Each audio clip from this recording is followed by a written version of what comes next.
Jeff Bezos is worth $200 billion and Amazon has a market cap of $2 trillion. How did he go from a dissatisfied 30-year-old selling books online to the second richest person in the world and the founder of one of the most successful businesses that's ever lived? It's a great question. I read The Everything Store, Jeff Bezos and the Age of Amazon by Brad Stone. And in this video, we're going to go over the 7 most important lessons and principles from Jeff Bezos's entrepreneurial journey and the founding of Amazon that you can apply to your life to become more formidable, more effective as an entrepreneur and leader, more resilient in times of stress, and overall to become a more sovereign man. Let's dive in. 87% of you who watch the podcast regularly don't subscribe to the channel, which is down from 92%, so we're making progress. But if you've ever watched the podcast and found it valuable or taken a lesson or an insight and applied it to your own life and it's produced fruit and helped you, will you please do me a quick favor and click the subscribe button? It helps the show immensely. It helps the channel grow, which allows me to continue producing more and more valuable content for you. Thank you in advance. Enjoy the episode.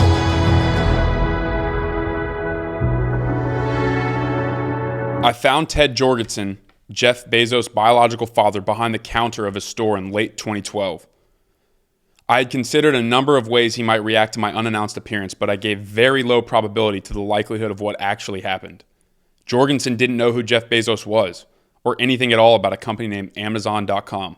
He was utterly confused by what I was telling him and denied being the father of a famous CEO who was one of the wealthiest men in the world. But then, when I mentioned the names Jacqueline Guys and Jeffrey, the son they had during their brief teenage marriage, the old man's face flushed with recognition and sadness. "Is he still alive?" he asked, not yet fully comprehending. "Your son is one of the most successful men on the planet," I told him. I pulled up some photographs of Bezos from the internet, and incredibly, for the first time in 45 years, Jorgensen saw his biological son, and his eyes filled with emotion and disbelief. That is an excerpt from The Everything Store, Jeff Bezos and the Age of Amazon, a book by Brad Stone. It's about Jeff Bezos and the founding of what is now Amazon and one of the most valuable companies to ever exist on planet Earth. It's a fascinating read, incredibly well written. It honestly reads like a novel in a way because the amount of things changing, happening, positives, negatives, like triumphs, troughs, trials, and everything in between. It reads like a novel. It's extremely entertaining to read, but extremely informative and fascinating as well. Also very inspiring. Jeff Bezos' story is incredible. I mean, the early days of Amazon, we'll get into it, but the early days of Amazon are something to be marveled at. They're just insane. I synthesized most of the notes in this book down to 7 of the most important ideas or lessons from Jeff Bezos and the founding of Amazon. And as we go through, we will touch on each of the 7, and we'll do a quick summary at the end. It's just a great book. We're going to start with a little bit of background. He worked for a company called D.E. Shaw or something. I can't remember the name. D.E. Shaw. It was a firm on Wall Street, sort of out of the box as far as it relates to compared to their competitors and their peers on Wall Street. I think they had like a pretty peculiar and unique set of operating principles and idiosyncrasies, which you can kind of see as we read through this book. Jeff Bezos, it fits that he worked there. But he was like 30, early mid-30s when he was sort of dissatisfied. He had this idea. He actually ended up talking with the founder of the firm he worked with about this like everything store. Like, what if there's a store that sold everything? It had unlimited selection and low prices and all this stuff. And they started ideating on it until one day he was like, I need to do this. And we'll get into the moment where he decided to do it. It's very cool. The important thing at the beginning of the book is the conversation that I just mentioned with him and D.E. Shaw. They would do these things. I'm going to go to the book real quick. Shaw and Bezos would meet for a few hours each week to brainstorm ideas for this coming technological wave. And then Bezos would take those ideas and investigate their feasibility. During those conversations, during those meetings, they came up with this idea that I just mentioned, the Everything Store. They created space for this creativity. They had meetings specifically for brainstorming. I think that's very interesting because it can be perceived as not as productive or efficient as people in business would like it to be, to actually just create space and time and room to breathe and room to create and room to draw inspiration from the ether or from conversations with people. They did that, and it ended up being a $2+ trillion idea. So something to think about. I don't know exactly the timeline, but I know the internet was basically just becoming in vogue. It was still very small.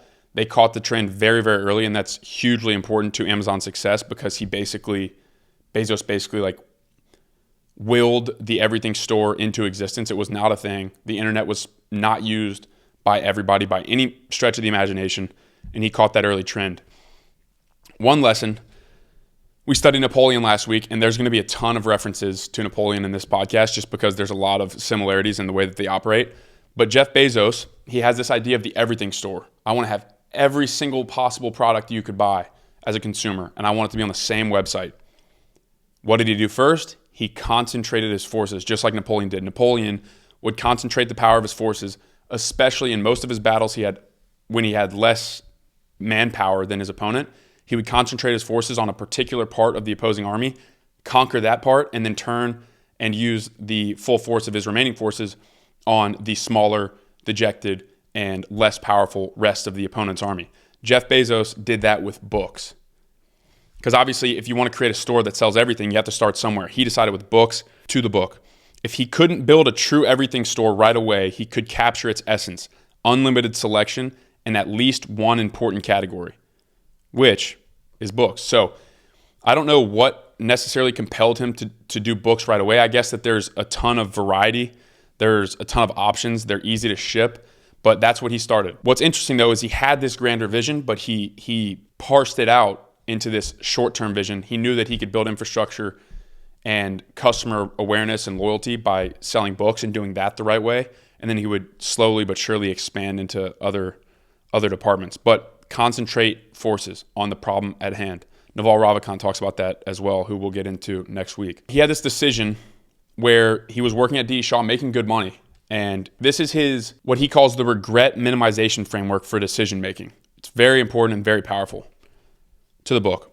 When you are in the thick of things, you can get confused by small stuff, Bezos said a few years later. I knew when I was 80 that I would never, for example, think about why I walked away from my 1994 Wall Street bonus right in the middle of the year at the worst possible time. That kind of thing just isn't something you worry about when you're 80 years old. At the same time, I knew that I might sincerely regret not having participated in this thing called the internet, that I thought was going to be a revolutionizing event. When I thought about it that way, it was incredibly easy to make the decision. So he decides to leave D. Shaw in this secure job and embark on this insane journey of uncertainty on this thing that really wasn't even tested or proven yet, the internet. Another lesson there, he talks to his parents. What do you mean you're going to sell books over the internet, was their first reaction, according to Mike Bezos, Jeff Bezos' non-biological father. They had used the early online service Prodigy to correspond with family members and to organize Jeff and Mackenzie's engagement party. So it wasn't naivete about new technology that unnerved them. Rather, it was seeing their accomplished son leave a well-paying job on Wall Street to pursue an idea that sounded like utter madness. Jackie Bezos suggested to her son that he run his new company at night or on the weekends. No, things are changing fast, Bezos told her. I need to move quickly. This is an interesting parallel as well. Jeff Bezos' parents, Bill Gates' parents, Michael Dell's parents, so on and so forth. It's not necessarily the fault of the parents, but they didn't necessarily believe right away in the vision of their sons. And there's this song that I really like. I tweeted about this recently, but the vision is mine, so how could you see? God gives you the vision. God gave Bezos, Gates, Dell, and many other people the vision. It's not the proclivity or the duty or the role of the parent or the brother or the friend or the mentor or the boss to see the vision. It's your vision. God gifted you the vision, and he wants you to be the one to bring it to fruition. That's a powerful lesson, in my opinion, because obviously, especially if you have a good relationship with your parents, you don't want to upset them or make them worry. But at a certain point, you have to have enough conviction in your own self and the vision that God's given you and your own abilities to bring it to fruition that you have to take the leap. And so if you're in that position right now, I would just encourage you to read about Jeff Bezos, Bill Gates, Michael Dell, and many, many other founders. The other thing, the regret minimization framework, I think that's a really interesting way to think about it, because when you're 80 years old, like Alex Hormozy talks about this as well, you're never not going to want more cool stories. And what's cooler story? Working a job that you tolerate or hate, or jumping off and starting something that you're super excited and passionate about and really, really believe in? Obviously, the latter is a more cool, adventurous experience. And I think that Jeff Bezos would agree that you should optimize for those. One thing to take note of, the word relentless was hugely what was an accurate descriptor of Jeff Bezos and still is, and the culture at Amazon. If you go to relentless.com, actually, which I think you should while you're listening to this, type in relentless.com and see where it takes you. It's pretty interesting.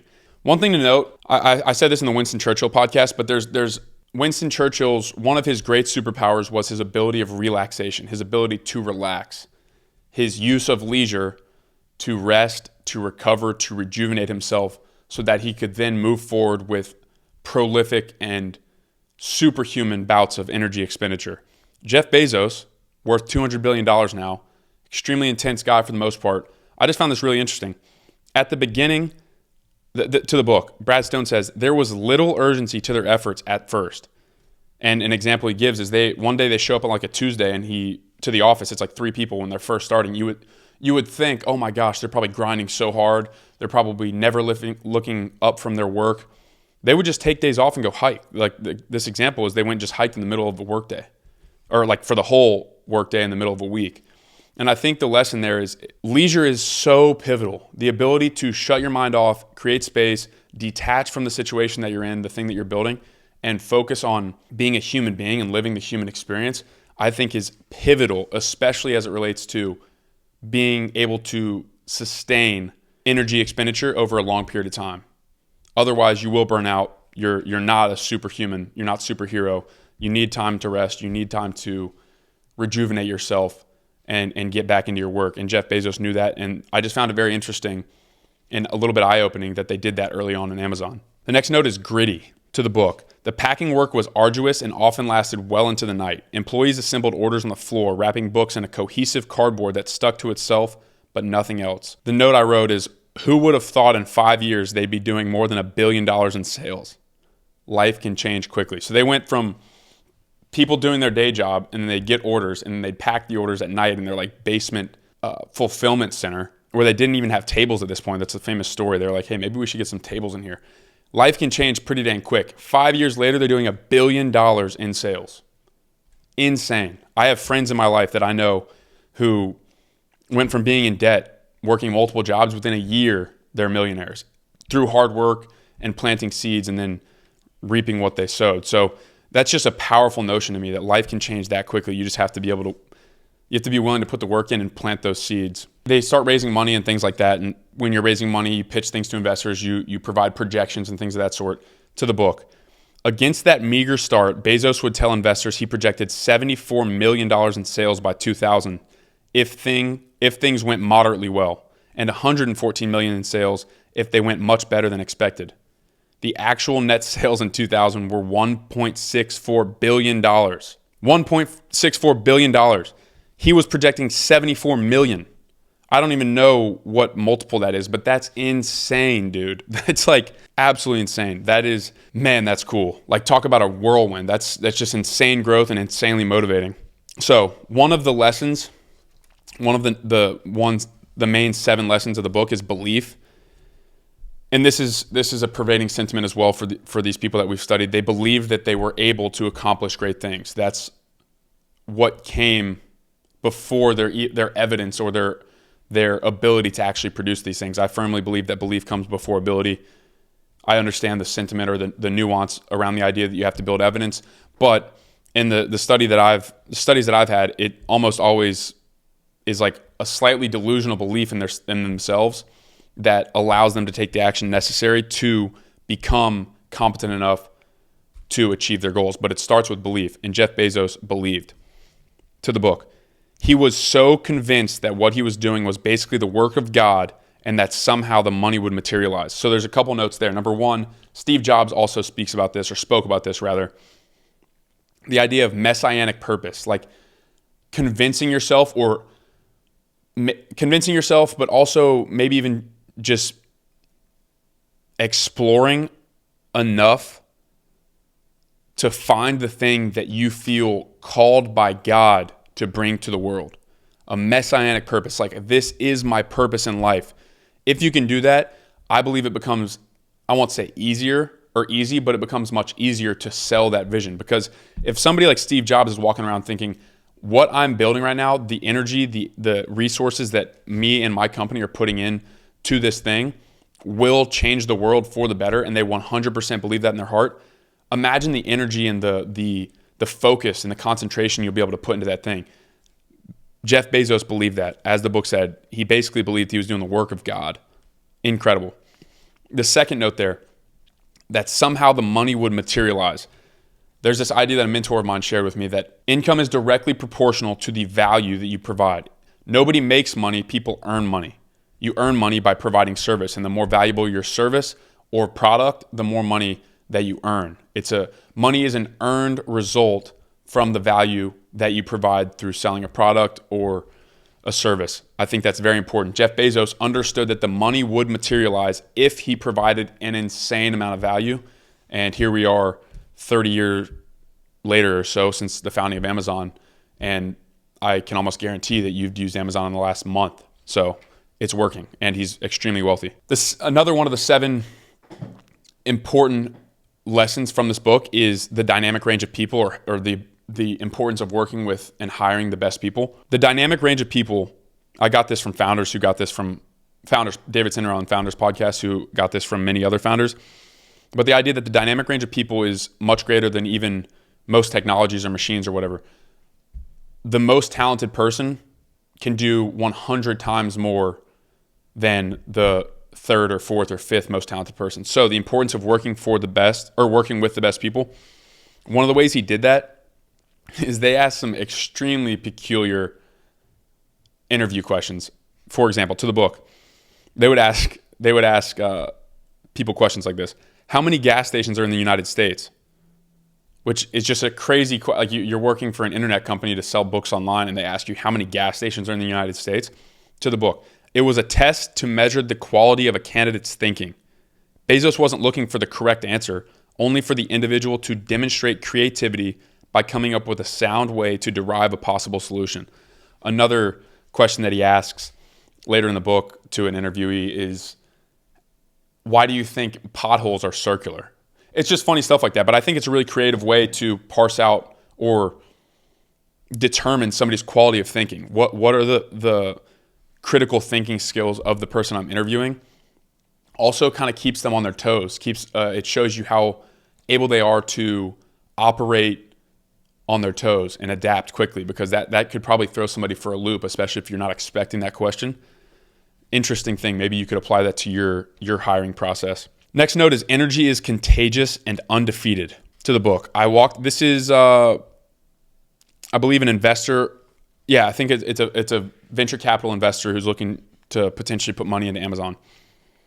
I walked into the door, and this guy with a boisterous laugh who was just exuding energy comes bounding down the steps. In that moment, I wanted to be in business with Jeff. That simple. He had so much energy, so much contagious energy towards what he was doing, that this person's like, oh yeah, in that moment I know, like this is the guy. And obviously that's nuanced, but I do think energy wins, because energy is a representation of conviction and vitality, and people that are convicted and vital typically end up winning a lot of the time. This is a really interesting note. I'm gonna go to the book here. Bezos wanted to reinvent everything about marketing, suggesting, for example, that they conduct annual reviews of advertising agencies to make them constantly compete for Amazon's business. Breyer explained that the advertising industry didn't work that way. He lasted about a year. Over the first decade at Amazon, marketing VPs were the equivalent of the doomed drummers in the satirical band Spinal Tap. Bezos plowed through them at a rapid clip, looking for someone with the same low regard for the usual way of doing things that Bezos himself had. The same low regard for the usual way of doing things that Bezos himself had. Number one, Napoleon. I'm telling you, this book is going to be filled with Napoleon references, because Napoleon had the same thing. He was not concerned with tradition per se. He was not concerned with how things have been done, how things have been accomplished. He was going to do it the best way, and the best way was often not the way it's been done. Jeff Bezos was the same. He had a low regard for the way things usually were done, and what that allowed him to do is he actually considers himself an inventor, but what that allowed himself to do is to reinvent and invent everything as it came, as it was needed. And in the podcast he does with Lex Friedman, which I highly recommend, he considers himself an inventor more than anything else. That's what he self-identifies as. I mentioned energy is contagious. So is an aggressive vision, and Jeff Bezos had it. I also think that, to the point about dynamic range of people, talented people want to work for talented people that are working on big things. Jeff Bezos was working on big things, and he was talented, and he had a talented team, and he had an aggressive vision, something that was far out, something that would take some serious work and was a huge challenge to accomplish. There's just a note in here about somebody that he was trying to hire, and it says, Risher was swayed by the Amazon founder's aggressive vision. How can we make our vision even more aggressive? And there's a note later in the book about what that actually means and how to bring that forth. So, as you can imagine, you've heard of Barnes & Noble, I'm assuming. Barnes & Noble was a huge bookstore chain. I believe they were the biggest bookstore chain in person. They had in-person, like brick and mortar bookstores. They were late. They were so caught up in the bureaucracy and the arrogance of their own sales that they basically were arrogant in their dealing with Amazon and how they perceived them and how they viewed them. To the book, Amazon had a measly $16 million in sales in 1996. Barnes & Noble notched $2 billion in sales that same year. Very interesting, because the Amazon or the Barnes & Noble's guys go on to say they told Bezos and Alberg that they were going to launch a website soon and crush Amazon. Well, I don't know what Barnes & Noble's annual revenue is, but I know it's not $600 billion like Amazon. I know it's not even a fraction of it's utterly minuscule compared to Amazon now. Amazon did not take Barnes & Noble for granted. They respected them, and they knew they had to do certain things like move quickly, be decisive, and be inventive to defeat them. Barnes & Noble was like, who is this Amazon company? They did $16 million in sales last year. We did $2 billion. There's no way they're going to catch up to us. Well, 6 years later, that's obviously not the case, which is pretty insane. The other note is speed, because one of the things about startups and Napoleon's army, I keep making this comparison, because Napoleon was obsessed with speed because he had less numbers and less guns than his opponents in almost every battle. So he was obsessed with speed. Bezos the same. To the book, Barnes & Noble would take many months to back up its threat and spin up its own web operation. And during that time, Bezos' team accelerated the pace of innovation and expansion. Speed, especially early on, is so important. So important. And Jeff Bezos, their model at the beginning, their modus operandum, their mission statement, or the thing that they were trying to do, the primary goal was get big fast. Because they knew that they had to get big fast to get better prices so they can compete with people like Barnes & Noble. So they were obsessed with getting big fast. They then had to focus on getting profitable and more efficient, but their first focus was getting big. So the other thing is frugality. So the whole premise of Sam Walton at Walmart and Jeff Bezos at Amazon is a wider selection of products for a lower price than the competitors. And the way they did that is by buying in bulk and buying large quantities of things and being remarkably frugal with their own costs. So frugality and watching their own costs, passing any savings onto the customers. It wasn't like, hey, we're going to cut our costs by 10% so we can have 10% more profit. They said, hey, we're going to cut our costs by 10% and we're going to pass a 10% discount on to the customer, because we know if we give them 10%, they're going to come back to us again and again and again and again. And that's exactly what happened. A couple of the famous stories about that are like they had their desks at the beginning were doors. Like I think Jeff Bezos went to Home Depot and just bought doors and then put it on stools, and that's their desk. The other thing is he made employees pay for parking at the office. Their food was not paid for, so they were remarkably frugal in their operations, which, as even stated by former employees of Amazon, it made it a pretty tough place to work, not a very fun place to work at times, but they accomplished amazing things, and that's certainly part of the reason why. Jeff Bezos goes to Harvard to give a speech. I'm going to go to the book on this one. In early 1997, Jeff Bezos flew to Boston to give a presentation at the Harvard Business School. He spoke to a class taking a course called Managing the Market Space, and afterward, the graduate students pretended he wasn't there while they dissected the online retailer's prospects. At the end of an hour, they reached a consensus. Amazon was unlikely to survive the wave of established retailers moving online. You seem like a really nice guy, so don't take this the wrong way, but you really need to sell to Barnes & Noble and get out now, one student bluntly informed Amazon. Brian Birtwistle, a student in the class, recalls that Bezos was humble and circumspect. You may be right, Amazon's founder told the students, but I think you might be underestimating the degree to which established brick-and-mortar business, or any company that might be used to doing things a certain way, will find it hard to be nimble or to focus attention on a new channel. I guess we'll see. Obviously, we now see that they were completely wrong. That's a huge lesson in my opinion, because one, he could have been like, oh, wow, maybe these college students are right. Maybe they're onto something. Maybe I should sell. He was so convicted and sure of his belief that Amazon was onto something that he ended up proving himself right and proving them wrong. The other lesson is they don't know what they're talking about. Just like the parents, it might be out of good intention or goodwill, but they don't know what they're talking about because they did not get the vision. God did not give them the vision that he gave you or that he gave Bezos. So how can you blame them? How can you possibly hold them responsible for not seeing that vision the way that you see it? It's nonsensical to think that way. And I think understanding that they have a different vision than you. Your vision is your vision for a reason. It is up to you to bring forth that vision to the world, not theirs. So that's a helpful paradigm, I think, in dealing with criticism, especially early on when there's not proof of work. This is another thing about Bezos. He was relentless about improvements. He was eager to confront problems because he knew confronting problems led to more efficiency, more productivity, more effectiveness, and new solutions to the book. This was a key part of Amazon's early strategy, maximizing the internet's ability to provide a superior selection of products as compared to those available at traditional retail stores. I brought him very bad news about our business, and for some reason he got excited, Breyer says. He got excited. Breyer, who says, I brought him very bad news about our business, and he got excited. Man, can you imagine how much we'd accomplish if every time we got bad news, we got excited, like legitimately excited about the prospect of learning and adapting? That's a powerful mental framework to have, and Jeff Bezos certainly had it. The note on vision is so important. It's so pervasive throughout this book and the story that I'm gonna keep coming back to it, but this is really important. Okay, so I'm gonna go to the book. The world just doesn't understand what Amazon is going to be. We will make bold rather than timid investment decisions where we see a sufficient probability of gaining market leadership advantages. Some of these investments will pay off, others will not, and we will have learned another valuable lesson in either case. The letter also stated that the company would make decisions based on long-term prospects of boosting free cash flow and growing market share rather than on short-term profitability. So there's a ton of lessons there. Number one, the beginning. The world just doesn't understand what Amazon is going to be. It's not the world's job to understand what you're creating.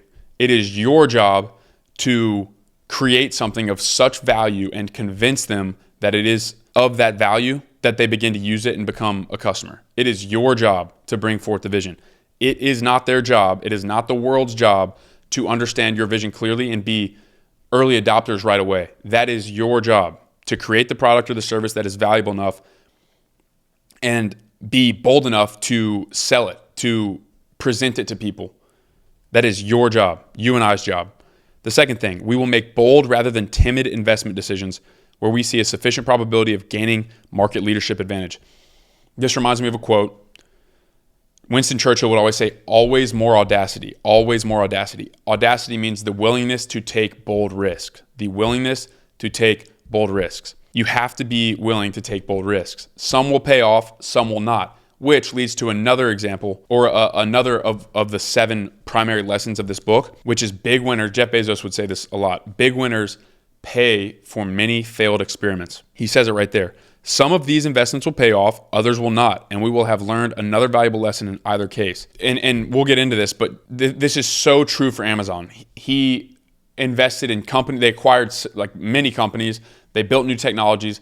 They failed, learned, failed, learned, failed, learned, failed, learned, failed, learned, and then they won with like Amazon Web Services or the Kindle or Prime membership. They did not let defeat or a temporary bad investment defeat them entirely or take them out of the game. They used it as a learning curve or a learning lesson. They used it to learn a lesson, and they moved forward and continued to invent and fail until they have Amazon Web Services that does like $50 billion in revenue a year and pays for all of those experiments that failed times 20. So big winners pay for many failed experiments. Huge lesson. Okay, so I've mentioned it before, and I'll say it 1,000 times. You need to read. You need to read about people that have done or are doing things that you want to do. Jeff Bezos read Sam Walton, Made in America, Sam Walton, the founder of Walmart's autobiography. The amount of lessons and insights that he grabbed from that book, there's no telling how many. It might have formulated a larger portion of Jeff Bezos' operating framework than any other piece of information or any piece of education out there. You have to read. Here's why. This is why you need to read, and this is why Jeff Bezos read about Sam Walton. Sam Walton was one of the most successful businessmen or entrepreneurs in the history of the world. His family's worth $250 billion today, $267 billion last time I looked.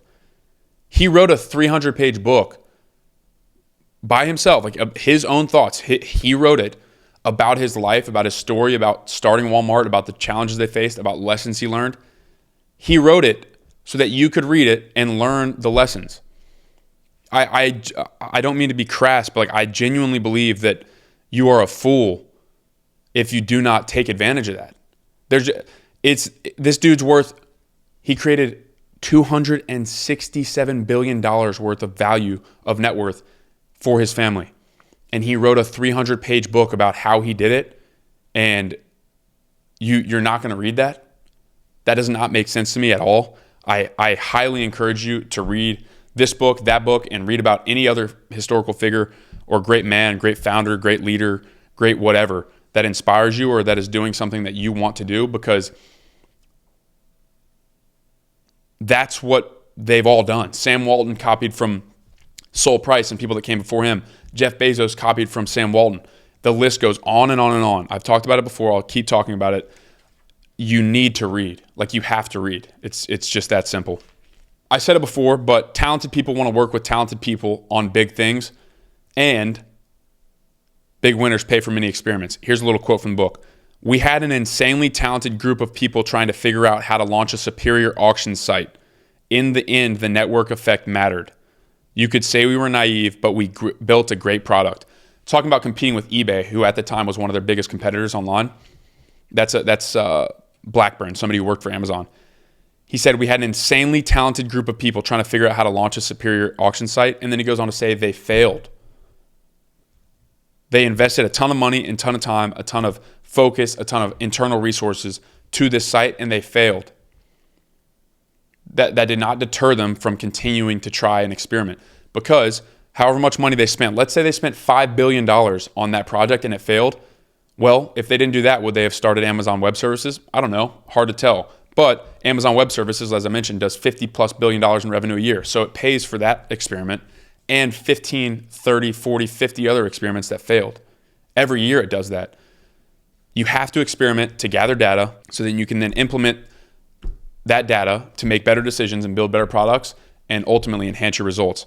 The other thing is talented people want to work with talented people on big projects. That's how it is. It's the way of the world. Everybody wants to be on MJ's team because they know that he's an insanely talented guy and they're going to win. Everybody wanted to work for Jeff Bezos. Everybody wanted to work for Steve Jobs. Everybody wanted to work for Bill Gates because they're doing extraordinary things. They're challenging themselves and they're becoming better people as a result. So I mentioned you have to read. I'm going to mention it 100 other times. But in this specific context, the reason that Walmart is and was so successful, outrageously successful, I think they actually might have the highest revenue of any company in the world annually. It's like close to $700 billion annually, which is just insane. Sam Walton, from the beginning, knew and understood this one principle that would change the trajectory of his family and millions of other people across the world because of this one simple framework. The customer comes first. The customer is the number one most important thing to focus on. Amazon took that idea, or at least ideated off on that idea from Sam Walton, because they had the exact same value. They wanted everything that they were doing to be around and focused on the customer experience, the prices the customers got, the selection the customers got, how quickly the customers got their product, how good the customer service was. Everything was centered around the experience of the customer. Because when you're focused on long-term market share and not short-term profitability, you understand that that's how it goes. If you provide a ridiculous amount of value to the customer, they will come back to you and they will spend money and they will spend money. You will gain market share and you will gain market share, and then you will earn a correlated amount of, like an insanely high amount of money as a result, essentially. To the book. They agreed on 5 core values and wrote them down on a whiteboard in a conference room. Number 1, customer obsession. Number 2, frugality. Number 3, bias for action. Number 4, ownership. And number 5, a high bar for talent. Later, Amazon would add a 6th value, innovation. But the most important thing there, the number 1 value was not innovation. It wasn't creativity. It wasn't hiring good people. It was customer obsession. Everything had to be centered around the customer. If you own a business, which many of you do, I think this is extremely important for you. If you can focus on providing the most insanely valuable experience to the customer, whether you sell a product online, whether you sell a service online, whether you work in person, whether you're B2B and you're working with other businesses, how can you provide the business or the person that you're serving with the most value and be utterly obsessed with that? It's the way of the universe. You will be rewarded for that. 100% chance. Massively important. The other thing is bias for action. They had this thing called like the Just Do It Award, Amazon did, to the book. Even if the action turned out to be an egregious mistake, an employee could still earn the prize as long as he or she had taken risks and shown resourcefulness in the process. They were rewarding action. They had a bias for action, and they rewarded their employees and the people that worked for Amazon for taking action, whether or not it turned out to be successful or not. They knew that ultimate success was a result of continued action, and they wanted their employees to take massive action. I think that's a lesson for you and I as well in our own life. Rewarding ourselves for action and having a massive bias towards action, not necessarily thinking. Obviously, it's important to think. It's important to have a plan, but action solves everything, as John D. Rockefeller said. So how can we increase our bias for action? Another thing about Bezos is it probably stemmed from his belief in what he was doing, but he was calm and collected, because Amazon did not hit the ground running and stay in the lead or stay upward trending for the entirety of its existence to this point. They had many ups and downs. The dot-com crash was hugely impactful on them. To the book. But through it all, Bezos never showed anxiety or appeared to worry about the wild swings in public sentiment. We were all running around the halls with our hair on fire, thinking, what are we going to do? Says Mark Brito, a senior vice president, but not Jeff. I have never seen anyone so calm in the eye of a storm. Ice water runs through his veins. I believe that stems from conviction in the mission and the fundamental understanding of first principles, i.e. customer obsession, that in the long run, you will win if you focus on those things. And his belief was so convicted that he didn't let those storms waver him. He was completely calm, collected, focused on the day-to-day, focused on winning the day in the middle of those storms. And that was highly contagious for people that worked for him. Because imagine if you're working for somebody who, in the midst of a storm, in the midst of chaos or uncertainty, starts freaking out and making rash decisions and acting irrationally. That's going to transfer onto you, and it's going to be an uneasy feeling. You're not going to be doing your best work. Certainly, the company or the organization is not going to be operating at its best. So the leader being calm, collected, convicted in the eye of a storm is extremely important. And I think it stems from conviction in the mission. Vision and belief. Another time mentioning that. Nevertheless, by 2000, according to an internal company memo, Bezos was telling colleagues that by the time Amazon got to $200 billion in annual sales, he wanted revenues to be split evenly between sales from products it sold itself and commissions that it collected from other sellers who used Amazon. Let's break this down. By the year 2000, Jeff Bezos said, not if or when, or not if or maybe, or if we could ever be so lucky as to reach $200 billion in sales. He said that by the time Amazon got to $200 billion, it was a foregone conclusion in his mind. They were doing $1 billion in sales at that time. That's a 200-time multiple. It's insane. It's absolutely insane. And this reminds me of, I had Ben Wilson, the host of How to Take Over the World, which is a phenomenal podcast. If you have not listened to it, you should listen to it. It's incredible. It's similar to Founders, but Ben does a phenomenal job and he's a great guy.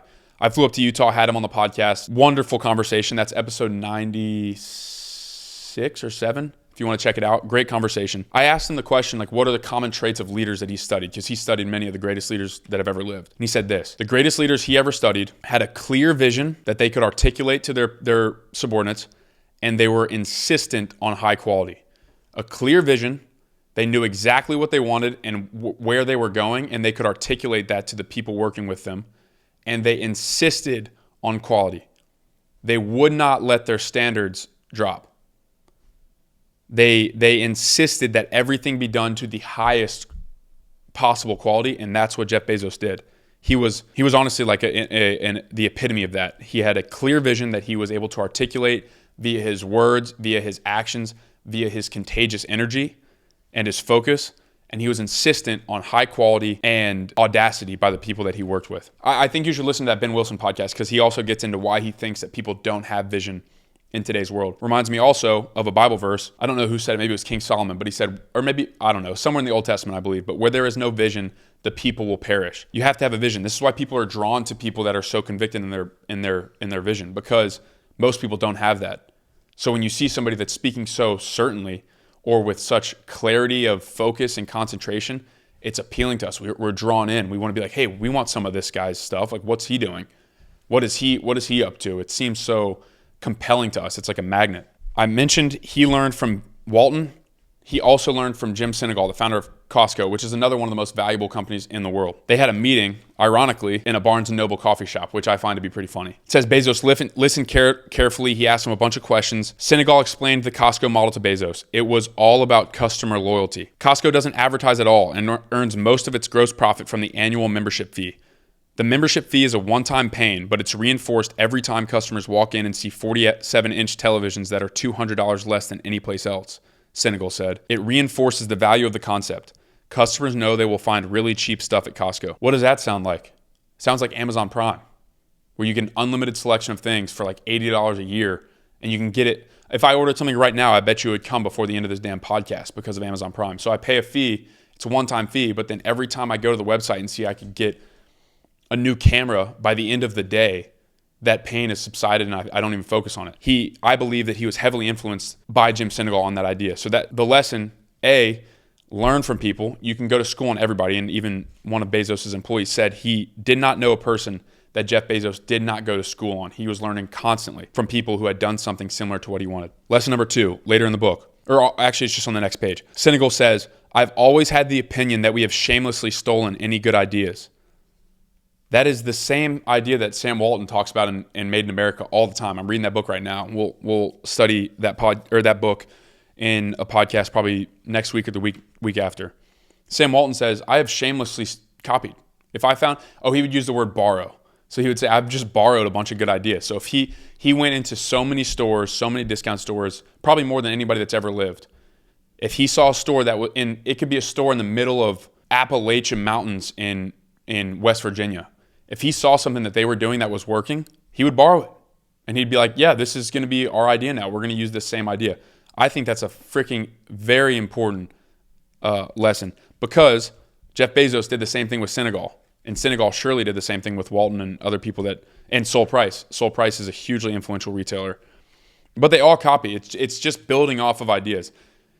It's a common sentiment. I actually talk about this with Ben Wilson as well, but it's a common idea that, you have to be like original, you can't copy. There is nuance to it. You can't, under no circumstance, if you just copy somebody word for word, line item for line item, strategy for strategy, you're not going to get anywhere. But a good idea that's already been produced and created, you'd be a fool not to use that as at least inspiration for ideas in your own organization or in your own life.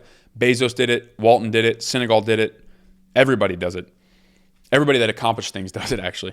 The other thing, I think that we live in an e-commerce world, and I'm sure many of you listening to this podcast have an e-commerce business of some sort, selling products, services, whatever online.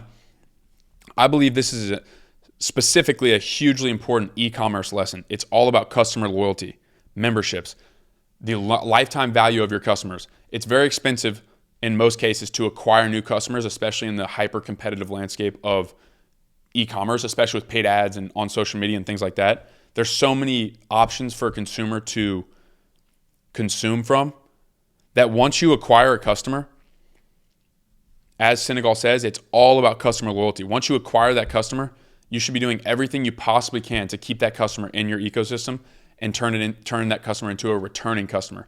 Because every time you do that, the cost of acquisition to acquire that customer gets diluted over more revenue that customer then ends up sending your way. It's also a good representation of the value that you're creating.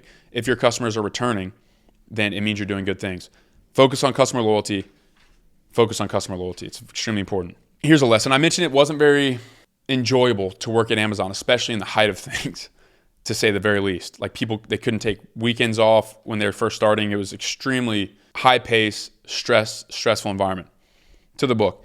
He demanded more than they could possibly deliver and was extremely stingy with praise. At the same time, many felt a tremendous loyalty to Bezos and would later marvel at how much they accomplished at Amazon. This is Michael Jordan. This is just like Michael Jordan. If you watch Last Dance, which is the documentary, like the 10-part series they did on the Bulls and Michael Jordan, people talk about that all the time. He wasn't necessarily not even necessarily, he wasn't the nicest guy. He wasn't the most cordial individual. He wasn't the guy that was going to give you praise all the time. He wasn't the guy that was just going to kiss your ass because you were his teammate. He was going to be mean, straight up mean, like a straight up asshole. He was going to be ruthless. He was going to push you harder than you've ever been pushed by a teammate or a coach in your life. He was going to demand more of you than anybody else has ever demanded of you. But they won 6 rings. It's understanding your temperament, and this is not an excuse to just be an asshole, but it's honestly a good thing to have a guy like that in your circle or in your sphere, in my opinion, if you really want to get things accomplished or accomplish great things. There's a reason Amazon is one of the most valuable companies to ever exist. There's a reason that MJ is the best basketball player to ever exist. And there's a reason that the teammates for both of those people look back with relative fondness and relative pride in what they accomplished, because MJ and Bezos were not concerned with necessarily the feelings or how much their colleagues or teammates liked them. They were concerned with accomplishing the mission. And there's a major lesson in that. So it gets a little bit into Blue Origin, because Bezos starts at like kind of in the middle of Amazon's rise. He's obviously very wealthy even early on in Amazon's journey. So he starts Blue Origin because he's always been fascinated by space. So at Blue Origin, which I guess their goal is to make the cost of space travel less expensive, or like a lower barrier of entry, something like that. I'm not exactly sure. I haven't dug into it too much, but I love this coat of arms. They made a coat of arms for Blue Origin with a Latin motto, Gradatim Ferociter, which translates to step by step, ferociously. Step by step, ferociously. What an amazing motto. I might make that the damn motto. I might put that in my house. Step by step, ferociously. Day by day, aggressively. Task by task, minute by minute, moment by moment, action by action, with complete, utter conviction and bias towards action. That is a powerful thing to remind yourself of every day. Step by step, ferociously. I absolutely love that. Later on the page, he says, I have realized about myself that I'm very motivated by people counting on me. I like to be counted on. The note I said was same. How can I make more people count on me? I think Tucker Carlson said this, but there's this quote I like. It's something to the effect of, if a man doesn't have to, he won't do anything. If he does have to, he'll do everything. And like half meaning like if your back's against the wall, like if you're just sitting there idle and in comparative comfort, you won't do anything. But if your back is against the wall as a man, you will do everything. You will do everything you possibly can. And the way to do that is to take on responsibility. Jordan Peterson talks about this as well. Basically, just bear the most responsibility you can possibly bear, and you will figure it out. If people are counting on you, you will figure it out. Naval Ravikant, who, as I mentioned, we'll study together here in the next week or two, says, if you want an automatic meaning of life, have children, because those are quite literally the most dependent beings in the world. But I just like the idea of, how can I make myself more responsible? How can I increase the amount of people that are dependent or count on me? Because I really believe that maybe your temperament is similar to mine, that when people count on you, your work output just increases, your effectiveness increases, your motivation increases. It has a positive effect on pretty much everything you do, in my opinion. For the 40th time this podcast, you need to read and you need to write as well. I mentioned writing as well in several of my other previous podcasts, because reading and writing go hand in hand. Reading is the consumption or the introduction to new ideas, to new perspectives. Writing is the articulation and the delineation of those ideas and of the stories that you're reading about and that you're living. Writing is how you suss out what you believe and suss out sort of the chaos that can happen mentally when you're just constantly doing things. So you need to read and you need to write. Jeff Bezos understood this, and at Amazon, I believe they still do this, but in meetings, you're not allowed to present using PowerPoint, because PowerPoint is like the Gen Z texting of presentations. Bullet points, super easy. You don't have to articulate or expand on things. You don't have to particularly communicate things particularly in depth. You can hide a lot in a PowerPoint. So what they do is they do 6-page memos in narrative style at the beginning of every major team meeting, which I think is very fascinating. Because you can't hide anything there. If you're writing something about a new project or a new idea or a report, you can't hide anything in 6 pages. You're literally forced by the constraints of the task to articulate your ideas as clearly as possible, because some people say that they needed more space, but they needed more pages to articulate certain ideas. But the important thing is, with the constraint of 6 pages, if your idea is surface level and not detailed at all and there's no thought behind it, then you're not going to be able to fill up the 6 pages, and it's probably not a good idea, or you probably don't understand it well enough. If your idea is super long and complex and sort of discombobulated and all over the place, you have to synthesize your idea to 6 pages. Winston Churchill said this: "It is sloth not to condense your words." I absolutely love this idea. No PowerPoints, only 6-page narratives. Another reason and another lesson or reminder that it's very important to learn how to write and to articulate ideas clearly and in a concise way. I also think speaking is a good way of doing this, but I've personally found writing to be an even better way of doing it, because you have to sit and think about every word that you're writing, especially if it's by hand. This is a really funny part of the book. Jeff Bezos' feedback. I mentioned that he could be a tough person to work from, and he was very direct. So Brad Stone compiled some of his, quote, greatest hits collected by Amazon veterans. And here's some of Jeff Bezos' feedback to Amazon workers.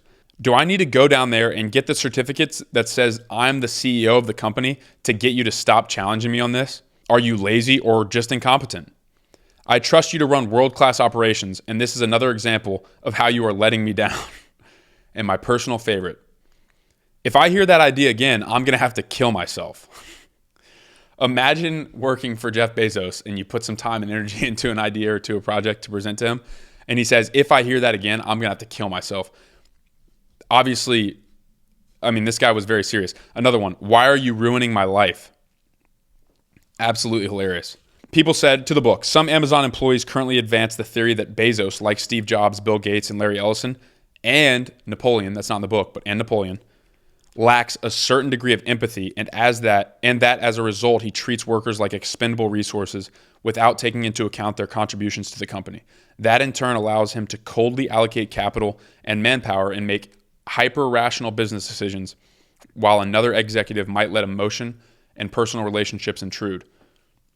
So, something to note there. I believe that's probably true. Anybody that can be that ruthless or that set on an idea and the mission is way more important than any type of emotional concern or relational concern with the people that are working for him probably has a lack of empathy. And I guess that's not necessarily a bad thing, because look at what they accomplished, but it's definitely it can be a hard leadership style to work under.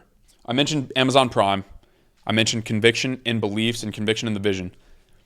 Pretty much nobody thought Bezos or Prime was a good idea, because if you think about it, if you paid $80 a year or whatever it was, you got free 2-day shipping or whatever it was at the time. Now it's like free same-day shipping. It's insane. But that was a huge cost for Amazon to bear, the free shipping.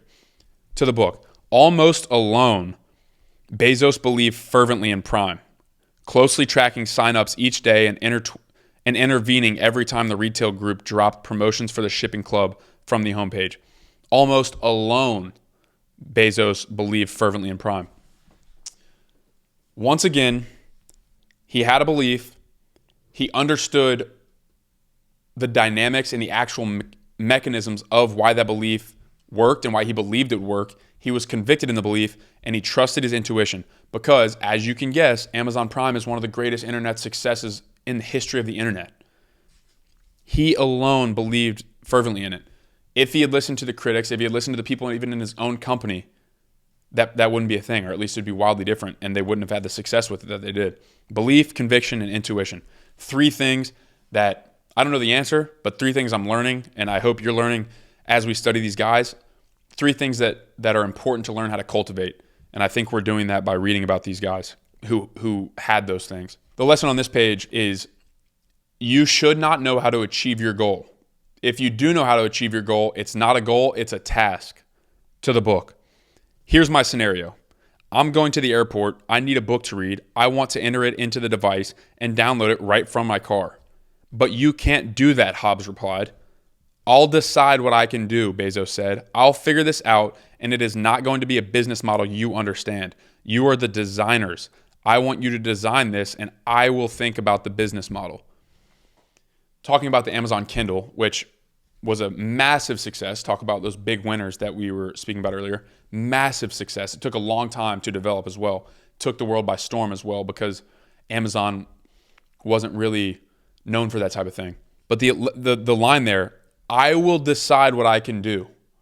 He believed that like everything was up for negotiation. Like, here's another description of him. Jeff does a couple things better than anyone I've ever worked for. Dalzell says he embraces the truth. A lot of people talk about the truth, but they don't engage their decision making around the best truth at the time. The second thing, which is relevant to what we were just talking about, the second thing is that he is not tethered by conventional thinking. What is amazing to me is that he is bound only by the laws of physics. He can't change those. Everything else he views as open to discussion. That's the lesson right there. He says, here's the scenario, man. I'm going to the airport and I want a book to read while I'm on the plane. I want to be able to download a book on the Kindle device as I'm in the car going to the airport. The guy looks at him and says, you can't do that. And he says, cold stone, without hesitation, I will decide what I can do. Me. I can decide that. And this is what I want, and it will happen. And guess what, guys? As you can guess, it happened. It came to fruition. He brought it to the world because he was so utterly convicted in his belief. Absolutely fascinating. I mentioned that description earlier about the first thing that he does better than anybody else, Dalzell. I can't remember the guy's first name, but an executive at Amazon. The first thing that Bezos did better than anybody else was embrace the truth. And he would use that truth as a constraint or as a North Star to invent and create things. He would not use it as a justification not to do anything. He would use the truth because he understood the laws of physics, which he can't change. Those are the baseline foundations, the things that can be changed. He understood those. He studied physics at Princeton, I believe. So he understood the laws of physics. He understood that those things couldn't change. Everything else was up for discussion. And he used his foundational knowledge of how things worked to basically destroy the limiting beliefs that most people have, because he realized most limiting beliefs are not backed up against the laws of physics. They're miles and miles ahead. There's miles of margin left that could actually be discussed. He knew that, he understood it, and he used that truth to invent and create things that did not exist.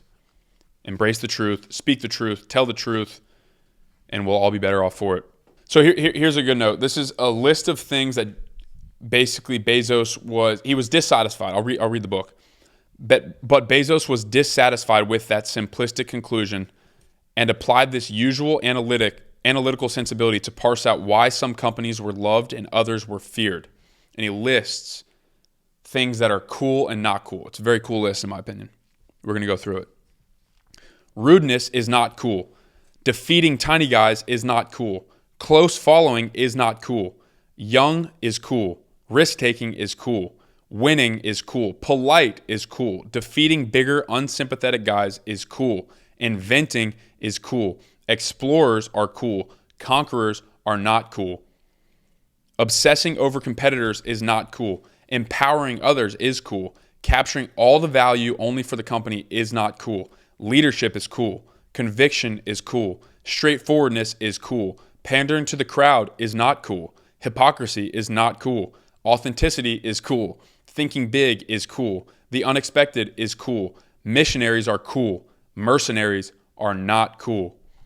Simple list, but very indicative of what he believed. It is also, you have to apply nuance, just as with everything, because he was known for being relatively rude, even though he says it's not cool. He wasn't the most polite person, even though he said it's not cool. And defeating tiny guys is not cool. He's referring to small stores, mom and pops. Sam Walton, who we'll go over, had the same issue. It's one of the great nuances of discount retailers like Walmart, Costco, Sam's Club, and Amazon.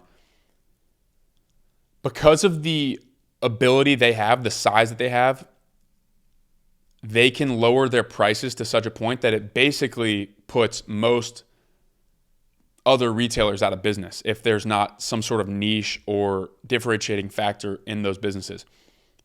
It's part of it because the consumer ultimately wins. You and I vote with our dollar.